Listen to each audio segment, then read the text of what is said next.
ఎలా ఉంది అసలు రైతులకి? ఎందుకంటే నిన్నే పెట్టుబడి సాయంగా అన్నదాత సుఖీభవ వేశారు కదా చంద్రబాబు. పడ్డాయండి అందరికి?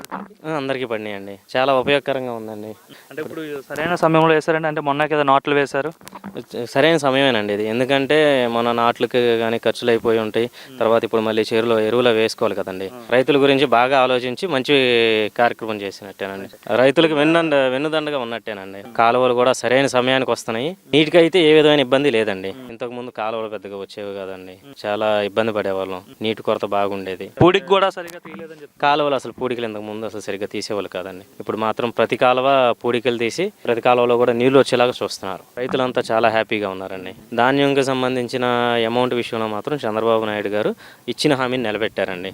రైతుగా మనం చేసేది ఏంటంటే మనం తీసుకొచ్చి పెట్టుబడి పెట్టి ధాన్యం పండించి మనం పంపించగానే మనం ఎంతైతే పెట్టుబడి పెట్టామో అది మనకు వచ్చింది అనుకోండి. ముందు ఎవరైనా కానీ బయట నుంచి తీసుకొచ్చి పొలంలో తీసుకొచ్చినా ఏది తీసుకొచ్చినా సరే వాళ్ళందరికీ కట్టుకోవాలి. ఇప్పుడు ధాన్యం మనం పండించిన ధాన్యం వెంటనే వెళ్ళిపోయి అమౌంట్ మనకి సరైన సమయానికి అందింది అనుకోండి, కట్టుకోవాల్సిన వాటికి ఇబ్బంది ఉండదు. ఈ రకంగా మాత్రం చంద్రబాబు గారు చాలా మంచి పని చేశారండి. నిజంగా వాళ్ళు చెప్పినట్టుగా వేసేస్తున్నారు ఏమంటే? చెప్పినట్టుగా వెంటనే పడిపోతున్నాయండి. మిగతా హామీలు కూడా నెరవేర్చారా? పడుతున్నాయి అంటే పెన్షన్ ఇస్తామని చెప్పారు, ఇస్తున్నారు. గెలవంగానే ఇచ్చేసారు కదండి.